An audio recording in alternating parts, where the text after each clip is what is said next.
Hola amigos, bienvenidos a otro episodio de día domingo dedicado a un autor que normalmente un escritor, a veces hemos puesto un músico, una vez y en otras un par de veces historiadores. Tratamos de ubicar a estas personas en su época, contar algo de sus vidas y naturalmente ver sus obras más importantes y en una de esas también examinar en qué consistió esa obra, qué es lo que nos ofreció ese escritor. Y el de hoy día es uno que yo estoy seguro que muchos de ustedes han leído al menos algunas de sus obras, y es Umberto Eco, italiano, obviamente, Eco. Nacido en un pequeño pueblo de la Toscana. La Toscana está más o menos al norte de la península italiana y más o menos corresponde al territorio de lo que donde antes estuvo instalada la civilización etrusca. Bueno, en un pueblo pequeño ahí nació en 1932 y murió el día de mi cumpleaños del año 2016, el 19 de febrero del 2016. Vivió sus buenos años, un hombre de muchas facetas. Fue semiólogo, fue filósofo, ensayista, profesor universitario, escritor y coleccionista de libros. El hombre, a diferencia de muchos de los escritores que hemos tocado en este programa, tuvo una carrera académica. El escritor promedio que hemos examinado, y yo creo que si examinamos más vamos a encontrarnos con el mismo fenómeno, normalmente no siguen carreras académicas, no les interesa mucho, no terminan los estudios, no los empiezan siquiera, o si llegan a terminar sus estudios, como en el caso mío, rara vez ejercen, rara vez completan todo, se quedan ahí, no les interesa. Pero en este caso tenemos una persona completamente distinta que sí le interesaba al mundo académico, al mundo de la academia, de la investigación, con los rigores, digamos, ya, entre comillas, el método científico, y se movió en ese ambiente toda la vida y solo tardíamente empezó a escribir ficción. Pero ya vamos a ir a eso. Él, su primera educación, lo que llamaríamos educación primaria, básica, etcétera, la recibió, fue una educación salesiana, o sea, de la congregación salesiana, y su papá quería que estudiara Derecho, pero a él no le interesaba el Derecho, entró a estudiar Filosofía y Letras en la Universidad de Turín, y allí sacó un doctorado en eso, en Filosofía y Letras, en 1954. Tenemos entonces un hombre que tiene ya 22 años. Saca un doctorado e inmediatamente empieza a hacer uso de ese conocimiento formalmente adquirido y se convierte en editor cultural en la radio televisión italiana, la RAI. Y empezó también muy joven a dar clases de temas de semiología, de semántica, de letra en Turín, la Universidad de Turín, donde había recibido su doctorado, en Florencia, posteriormente en Milán. Hasta el momento entonces estamos viendo un hombre que hace una carrera como muchos otros académicos, estudia, saca su grado, saca un posgrado, se esfuerza y saca otro posgrado, entonces luego se mete en la universidad a hacer clases. Es una carrera, digamos, que la han recorrido miles y miles de personas, pero ya van a venir las diferencias. El año 62 se casó no con cualquier mujer, sino que con una persona también del mundo académico, con una profesora alemana de arte, con la cual tuvo un hijo y una hija. En los años 60, en esta década también, continuó con sus estudios en semántica. El año 69 fundó incluso una asociación internacional de semiología. Siempre estuvo muy metido en ese mundo de la semántica, la semiología, los signos, en los lenguajes. El año 71 comenzó, siguiendo con su carrera académica, a dar clases en la Universidad de Bolonia. Allí estuvo un tiempo. en la cátedra de semiótica, estuvo bastante tiempo, de hecho, del año 75 al año 2007 estuvo dando esa cátedra en esa universidad. Y ya cuando ha transcurrido un buen tiempo, empieza a escribir narrativa.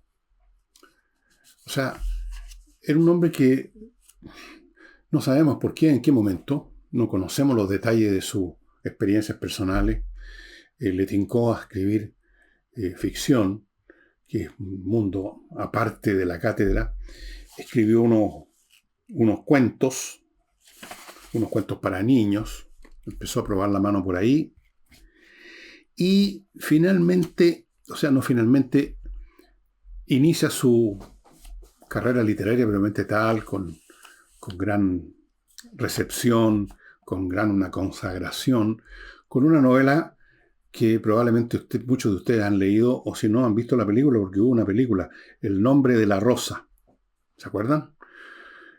Si no me equivoco, uno de los personajes de esa película, uno de los actores, era Sean Connery, que hacía de este cura, de este monje que va a un monasterio a investigar un crimen, y este monje lo representaba Sean Connery.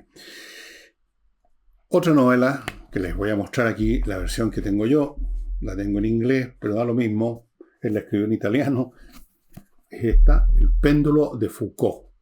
Probablemente también muchos de ustedes han leído esta novela. Escribió otra que no la puedo encontrar para mostrárselas, pero sí la leí también, La isla del día antes. Otra que se llama Baudolino, también la tengo por ahí en algún lugar, tengo un desorden espantoso. Otra que también tengo fondeada no sé dónde, El cementerio de Praga. Y su último libro antes de morir, Número 0.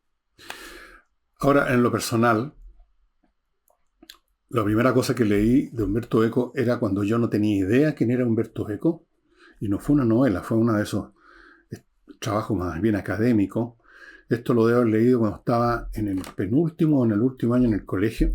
Y se llama Apocalípticos e integrados, que es un ensayo sobre las dos posiciones opuestas, los apocalípticos por un lado, los integrados por otro, en cuanto a la manera de juzgar y de ver el contenido, las consecuencias, la esencia de eso que se llama los medios de comunicación de masa, que nos invadieron completamente, ¿no es cierto?, y se apoderaron o destruyeron, no sé, la mente de miles de millones de personas.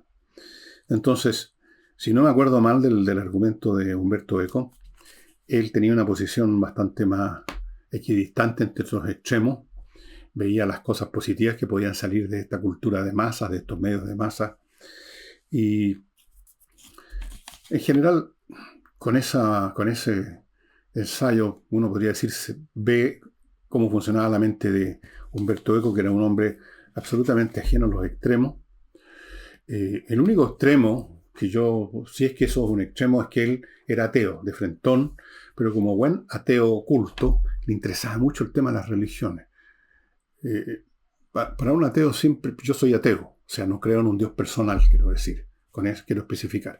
Un Dios que está preocupado de nosotros, que nos creó y luego está preocupado, nos pone normas, si nos portamos bien, nos portamos mal, nos castiga, nos da un premio. Todo eso para mí no tiene sentido ninguno.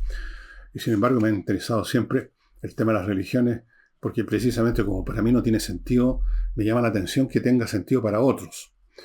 Y yo quizás le pasaba algo parecido a Umberto Eco, pero en cualquier otro aspecto, Umberto Eco es un hombre razonable, un hombre cuyo intelecto, su talento no lo lleva a extremos, no se deja arrastrar por el juego de las ideas abstractas, como puede pasar con muchos intelectuales, no se deja arrastrar y siempre conserva, por así decirlo, un equilibrio. En la obra de Umberto Eco se caracteriza por un elemento que vamos a investigar, no lo voy a investigar, lo voy a indicar en unos momentos más, después que me haga cargo de mi primer bloque de estos anunciadores míos de día domingo. Bueno, parto con conversaciones numéricas. Conversaciones numéricas son unos cursillos que da un profesor, un ingeniero con gran conocimiento de las matemáticas, por cierto, unos cursos de matemáticas para jóvenes, para niños, también para adultos que quieran participar, y que tiene una metodología que le permite convertir a un niño que odia las matemáticas en un niño que se entusiasma o por lo menos recibe con agrado el conocimiento de las matemáticas. Porque todo es cuestión de cómo se enseñan las cosas, estimado amigo. No hay una ciencia más aburrida o más entretenida. Todo depende de quién la imparta.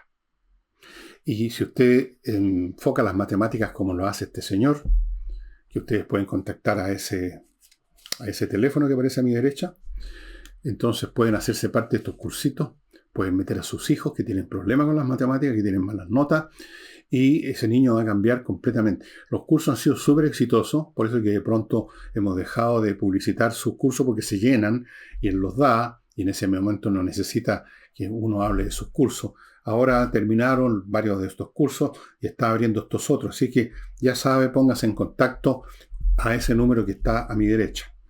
Continúo con Oxinova, este polvito que viene en un sobrecito que se mezcla con más o menos 1 litro de agua, se convierte en un caldo muy especial con bacterias aeróbicas. Una colonia se desarrolla rápidamente y esas colonias aeróbicas destruyen las que producen los malos olores. O sea, usted, por ejemplo, agarra un vaso con este producto, lo echa por el fregadero de la cocina donde están saliendo malos olores y se acabaron los malos olores. Porque van a destruir a las bacterias que producen la descomposición y la descomposición es la que produce el mal olor. Tiene muchos usos, muchas aplicaciones, usted lo puede verter, usted lo puede vaporizar, depende del lugar de donde están saliendo los malos olores. Usted no puede estar echando vasitos en un jardín donde se ha juntado materia orgánica de las mascotas, los pájaros y hay malos olores, pero puede vaporizar. Está todo en sus manos la manera de aplicarlo. Muy, pero muy efectivo. Y después voy al otro bloque. En la obra de Eco, y si ustedes han leído siquiera uno de sus libros, de los que les mencioné, van a anotarlo, lo deben haber anotado inmediatamente. Lo importante no es tanto los personajes, ni alguna aventura. Por supuesto hay una trama. Lo importante aquí es, ¿cómo decirlo?, la idea. Él plantea situaciones bastante relacionadas en muchos casos con su expertise como semiólogo. Él genera, por así decirlo, situaciones problemáticas. Por ejemplo, en la novela está El nombre de la rosa. La cuestión problemática era, primero, quién había cometido el crimen que se cometió en ese monasterio. O sea, en ese sentido era como una novela policial, y en la novela policial, como saben ustedes, lo importante no es el carácter del personaje y cosas como esas, sino que es como un problema matemático, un problema que hay que resolver. Se invita al lector a resolverlo siguiendo la trama del libro, a ver si encuentra quién es el asesino antes que se nos revele en el último capítulo. Pero hay otros enigmas. Siempre hay enigmas en las obras, enigmas racionales que se tienen que resolver mediante el uso de la razón. El otro enigma era por qué estaba el que mató a esta persona, lo había matado, qué era lo que trataba de impedir. Bueno, si leyeron El nombre de la rosa, más o menos se acordarán de eso. En el péndulo de Foucault también hay enigmas relacionados a partir del péndulo de Foucault, que es un péndulo. Los péndulos se mueven de acuerdo a una serie de reglas, el largo del cordel o del cable donde cuelgue el péndulo, el lugar físico de la Tierra donde esté ubicado, porque ahí cambia la gravitación, en fin, las oscilaciones, o sea, la frecuencia, las oscilaciones depende de muchas cosas que están establecidas matemáticamente. Y los misterios y enigmas que aparecen se intentan resolver por medio de la acción de los personajes. En todas las novelas de Eco uno encuentra algo como eso. En cierto sentido, eso lo acerca al trabajo, a los cuentos, a las historias cortas de Borges, donde en muchos de ellos hay también un elemento intelectual, un problema. Eso se nota más en Borges, en sus pequeños ensayos, pero en sus cuentos también hay un elemento intelectual, en muchos de ellos, no en todos. Y en Eco está siempre presente, y eso es lo entretenido de la obra de Umberto Eco. Ahora, hay otro aspecto de Eco que me resulta muy cercano. Cercano hasta cierto punto, era un bibliómano, un bibliófilo, un amante de los libros. Y sobre eso escribió o dio conferencias en muchas oportunidades, tratando de explicarle a una audiencia de jóvenes que hoy en día tienen mucho menos contacto con los libros, mucho más contacto con los artefactos electrónicos o con ninguna cosa. Trataba de explicarle en qué consiste este amor, esta pasión por los libros, pero además de ser bibliófilo o bibliómano, era coleccionista. No era simplemente un hombre que le gustaba leer y que le gustaba tener, sino que le gustaba coleccionar. Y sobre eso dijo cosas muy interesantes y muy entretenidas muchas veces. Por ejemplo, este hombre, como coleccionista, era un coleccionista importante. Llegó a tener 30.000 libros, Umberto Eco. Yo creo que les he contado varias veces que tuvo que adquirir un edificio, un hotel en Milán de 3 pisos. No era un tremendo edificio, pero un edificio de 3, 4 pisos para tener sus libros, porque en una casa no caben o se viene abajo por el peso los libros. Son bien pesados. 1 kilo en promedio, 30.000 libros, son 30 toneladas de libros. Y algunas veces, me acuerdo de alguna conferencia de él en que alguien le dice la pregunta típica que le hacen a quien tiene muchos libros. Yo tengo bastante, no tengo 30.000, tengo más o menos 4.000, pero también son hartos. Y nunca falta la pregunta, cuando llega alguien y ve esto, dice, ¿pero los leíste todos? Por supuesto, uno nunca los ha leído todos, ¿no?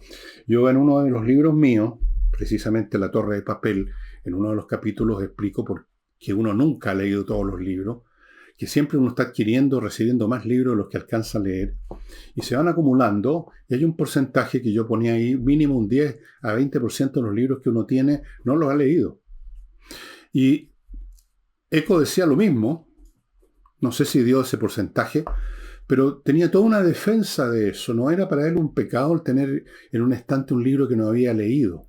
Para él era una maravilla saber que lo estaba esperando un libro, que habían ahí misterios, ventanas por abrir que no había abierto, jardines por explorar que no había explorado, y estaban ahí. Y además, decía Eco, que hay también un placer absolutamente legítimo en el objeto mismo. Incluso si uno no lo lee de inmediato y quizás no lo va a leer nunca, el tenerlo, el olerlo. Qué cosa más rica el olor a los libros nuevos como este, que ya les conté ayer que está disponible en Compañía 1025 en Edisur, Parasitismo y su versión en América Latina. Bueno, este libro me llegó ayer. Esto es mejor que la fragancia de qué sé yo, de los mejores perfumes del mundo, un chotis de Schiaparelli, cualquier cosa de esa. Esto es maravilloso. Y Eco defendía esto y decía que a veces soñaba con esos mundos que todavía estaba por explorar y que, bueno, no terminó nunca de explorar. Él sabía, como yo sé, que no voy a alcanzar. Y él sabía que él no iba a alcanzar y no alcanzó a leer todo lo que tenía. No iba a alcanzar. O sea, si estaba todo el día leyendo y calculaba que leía 2 libros al día o 1 libro al día y multiplicaba por... No le alcanzaba el tiempo. Además que uno no va a estar haciendo eso todo el día. Era un coleccionista importante, un coleccionista con sentido del humor, un coleccionista que apreciaba el tener un libro, incluso aunque no se leyera, pero que estaba ahí la posibilidad. Él hacía una comparación, decía, esto de tener libros que uno no ha leído es como ser uno de esos sultanes de las 1001 noches, que tienen un harem con 5.000 niñas, que no las va a conocer, en el sentido que ustedes entienden a todas, pero que es rico saber que están ahí, y que él puede escoger mañana con quién esta noche tengo relaciones. Y lo mismo pasa al bibliófilo, al coleccionista que tiene montañas de libros, muchos de los cuales todavía no ha leído, y qué rico decir, ¿cuál de todos estos libros que no he leído voy a empezar a leer hoy día? Es total y completamente legítimo. No hay ningún pecado. No hay ningún pecado. Fuera de esto, Eco era un coleccionista era un coleccionista, digamos, un coleccionista fuerte, no era meramente un hombre que coleccionara cualquier cosa, pero ya voy a ir a eso, ya les voy a hablar de los distintos tipos de coleccionistas según Eco, y según mí, y según todos los coleccionistas. Les quiero recordar, amigos, a los que de vez en cuando se les pasa por la mente la idea de comprar acciones o que lo hacen con alguna frecuencia, que lo mejor es tener pleno conocimiento de lo que se está haciendo, y para eso la revista Mundo Bursátil los invita a que se suscriban y reciban periódicamente esta revista Mundo Bursátil, que los va a tener bien informados de qué es lo que vale la pena, dónde vale la pena invertir, dónde no, sobre todo el no en la parte más importante. Siempre hay un factor de riesgo cuando uno invierte en algo, por el bien calificado que esté, pero lo que es absoluto es donde no vale la pena invertir porque la cosa está mal. Esta revista está hecha por gente que sabe, que tiene el dedo en el pulso del mercado, y además trabajan en colaboración, tienen una alianza estratégica. Todas las alianzas hoy día son estratégicas, con una corredora de la bolsa muy prestigiosa, premiada, que por supuesto les entrega información. Así es que si usted se mete de vez en cuando en la bolsa o todo el tiempo, bueno, si se mete todo el tiempo probablemente ya lee esa revista igual. Si no, Mundo Bursátil, suscríbanse. Y termino, o continúo más bien, con Fractal Logistic, una empresa que se dedica al tema del embalaje, bodegaje de la mercancía que su empresa está permanentemente importando y que llega en container. Todo el tema del embalaje, del desembalaje, del cuidado, del estocaje, todo eso es complicado, todo eso es fastidioso. Fractal Logistics lo está haciendo hace muchos, muchos años, lo hace con grandes empresas, son expertos y le va a aliviar la pega enormemente. Fractal Logistics. Y bueno, entre lo que dice Eco, entre lo que dicen otros coleccionistas, que alguna vez les he mostrado libros de coleccionistas o de autores que han escrito libros sobre coleccionistas, tengo un montón de eso. Hay coleccionistas ya pitucos, con plata, que coleccionan libros extremadamente valiosos, como por ejemplo Incunables. Incunables, si no me equivoco, es un libro que fue impreso el año 1500 o antes, o sea, en las primeras décadas desde la invención de la imprenta de tipos móviles, que eso fue lo que se inventó, la imprenta de Gutenberg. Esos libros son extraordinariamente valiosos en sí, y si son de alguna obra muy especial, más aún, estamos hablando de cientos de miles o millones de dólares. Pero, como decía Eco, uno con pocos medios puede ser coleccionista de muchas cosas que no sean tan caras, si a uno le interesa, por supuesto. Hay toda clase de coleccionistas, amigos míos. Ese es un tema que también examino en mi libro La Torre de Papel, si me permiten contarles sobre el tema. Entre otras cosas, hay un montón de cosas ya dentro de ese libro. Hay coleccionistas de, por ejemplo, todas las obras de Mark Twain, pongamos. Pero no solamente eso, sino que todas las obras que fueron primera edición. Todos los paperback, o sea, los libros de tal autor, pero solo los que vienen sin tapadura, sino que con tapa de papel. Otro al revés. Otros, las traducciones a tal o cual idioma de tal o cual autor. Hay muchas posibilidades, o sea, hay infinitas posibilidades. Y el coleccionista es un ser que no molesta a nadie, que se gasta su dinero, no fastidia, es pacífico, y su locura es completamente individual y rara vez se contagia. Porque para eso, como base del coleccionismo, es el amor a los libros y el amor a la lectura. Aunque no necesariamente el coleccionista lee los libros que colecciona. Eso también lo explica Eco. Y tiene toda la razón. Decía él que hay algunos coleccionistas de libros, de esos libros que venían antes, muchos de ellos con las páginas pegadas unas con otras, que había que abrirlas con un abrecartas. Quizás algunos de ustedes se acuerden de ese periodo que no. Yo todavía tengo libros de eso. Y decía, bueno, hay coleccionistas que no van a leer nunca el libro porque consideran un acto, digamos, absolutamente intolerable, herético, un pecado mortal, meterles cuchillo para abrir. Y eso es lícito. Si el hombre obtiene placer simplemente por tener el libro, por saber que es el único poseedor de este incunable, de este libro escrito en 1485 y publicado en ese año, y que trata de cómo convocar al demonio, como en esa película La novena puerta que está en Netflix, que tiene que ver con bibliómanos y con coleccionistas y con gente así, muy entretenida. Trabaja, ¿cómo se llama este fulano? Bueno, Depp, Johnny Depp. Es totalmente legítimo, decía. Y bueno, ¿qué pasó con la colección de Humberto Eco? Algunos libros fueron a dar a ciertas universidades, otros fueron a dar a otras. Algunos se quedarían en manos de sus hijos. Pero da lo mismo, él ya murió, está en la nada y por lo tanto no tiene ningún problema con nada. Yo les recomiendo a los que no han leído nunca Humberto Eco, hay traducciones al español de todas maneras, no van a tener ningún problema en encontrar el libro este de El nombre de la rosa, o El péndulo de Foucault, o Baudolino, o La isla del día antes, o ¿cómo se llama? El de Praga, por aquí lo tengo. El cementerio de Praga, un libro muy curioso. Hay libros muy curiosos de él, pero en todo ello está este elemento, esta mezcla de personajes curiosos que son también coleccionistas del libro, o que son personas que buscan resolver un enigma, o cosas como esa. Y eso lo hace espectacularmente entretenido a Humberto Eco. Incluso el elemento erudito que mete en sus libros, totalmente al alcance de cualquier lector, lo hace más entretenido. Humberto Eco, como digo, falleció el día de mi cumpleaños, del 19 de febrero, y yo recuerdo, ustedes no me lo van a creer, yo recuerdo que esa noche, yo no sabía, yo no veo muchas noticias, ni entonces, mucho menos ahora, yo no sabía que había muerto Humberto Eco, ese día que yo estaba de cumpleaños.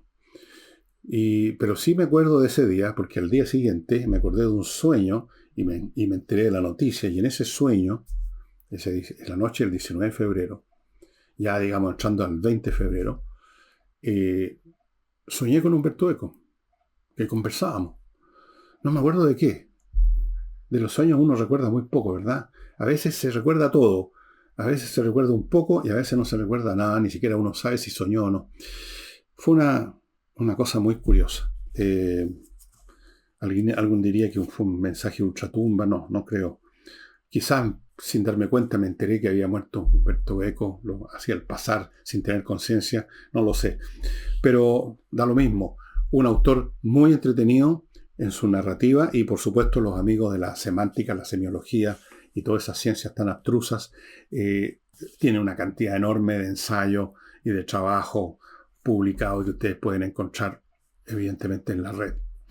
Y con eso estamos terminando el programa. Espero que me den un poquito más de pelota que la poca que me dieron con Richard Francis Burton, personaje notable. Si ustedes no han visto ese programa del domingo pasado, véanlo, porque yo creo que es entretenido, hay bastantes gráficas en ese programa y es un personaje que vale la pena conocer. Y Humberto Eco es un personaje que vale la pena leer. Y eso sería todo, estimados amigos. Nos estamos viendo el lunes.